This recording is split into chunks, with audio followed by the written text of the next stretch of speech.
Bonjour les enfants, j'espère que vous allez bien. Le cours d'aujourd'hui est toujours sur le thème 4, devenir femme ou homme. Nous sommes en train d'étudier le chapitre 3, la maîtrise de la procréation en lien avec la santé et la problématique auquel on a commencé à répondre et quels sont les dispositifs adaptés à la situation de chacun. Lors des activités précédentes, nous avons vu la pilule d'urgence, la pilule abortive et également les différentes méthodes de contraception qui existent. Et le cours d'aujourd'hui va concerner donc l'activité 3C, favoriser la procréation. On va voir les causes d'infertilité et comment aider un couple qui a des difficultés à procréer de manière naturelle. En France, un couple sur 8 est infertile. Un couple infertile est lorsqu'il n'arrive pas à concevoir un enfant pendant une période de 2 ans avec des rapports dits réguliers. On parle de stérilité si une grossesse est considérée comme naturellement impossible et donc que l'aide médicale est indispensable. Alors les causes de l'infertilité, dans un peu plus d'un tiers des cas, c'est uniquement d'origine féminine. Dans un cinquième des cas, c'est d'origine masculine. Un tiers des cas, c'est les deux personnes dans le couple qui sont infertiles et dans 10% des cas, on a une origine qui n'a pas été détectée. Ici, on va d'abord étudier la femme. Quelques causes possibles d'infertilité chez la femme. On a comme cause possible, ici, on voit notre utérus et on peut avoir une anomalie de la paroi de l'utérus, donc dans 20% des cas, et peut être lié à une maladie qu'on appelle l'endométriose dans un tiers des cas. Or, l'endométriose, c'est une maladie fréquente qui concerne quand même une femme sur 10. Vous avez peut-être déjà entendu parler de ce mot, on en parle de plus en plus. C'est une maladie qui est très difficile à détecter. Elle est liée à la présence de tissus semblables à la muqueuse utérine en dehors de l'utérus et différents organes peuvent être touchés, les ovaires, les trompes, etc. Or, ces tissus vont, comme le tissu naturellement présent au niveau de la paroi de l'utérus, détecter une concentration en progestérone qui diminue et donc va causer des saignements à d'autres endroits, ce qui peut provoquer des douleurs extrêmement importantes, mais aussi, on le voit, donc des causes d'infertilité. On peut aussi avoir chez la femme des troubles de l'ovulation dans plus d'un tiers des cas, ou encore avoir l'obstruction des trompes.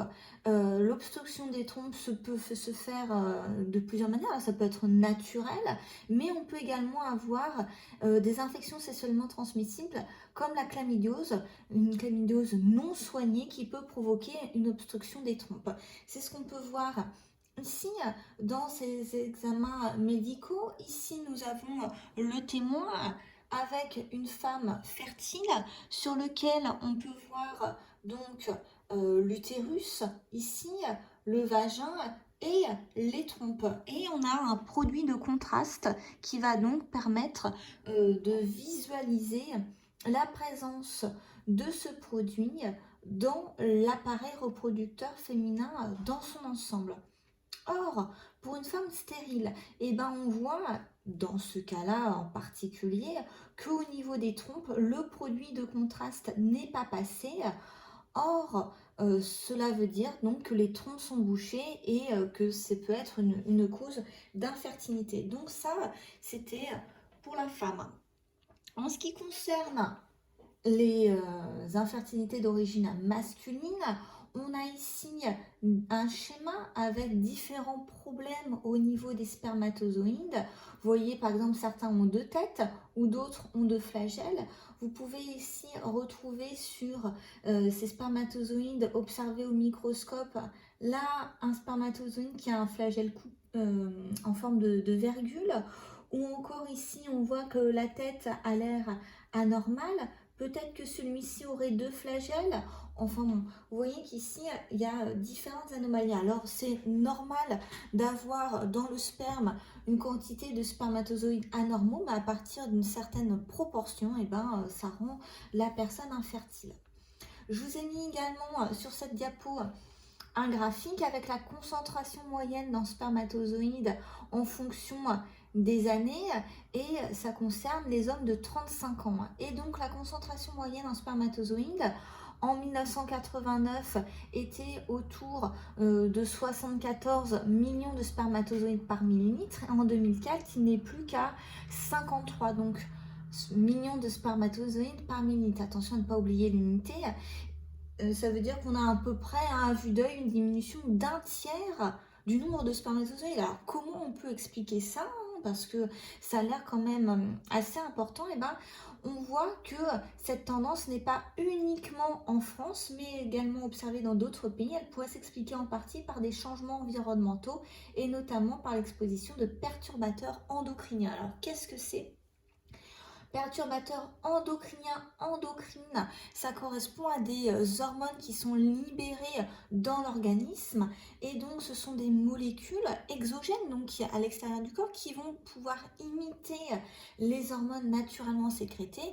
Donc là, j'imagine que vous pensez aux hormones de synthèse qu'il y a dans la pilule contraceptive, cette pilule qui peut être donc absorbée par la femme pour éviter d'avoir une grossesse, et ben ça va également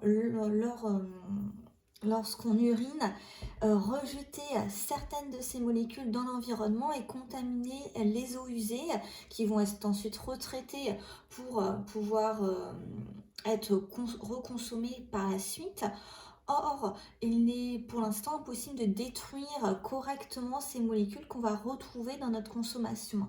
Donc, il y a d'autres explications, mais c'en est une. Alors, je ne dis pas que la pilule est dangereuse pour l'environnement et donc qu'il faut éviter de la consommer, mais en tout cas, ça reste un point négatif dans cette méthode de contraception qui est extrêmement et qui est l'une, clairement, des plus efficaces.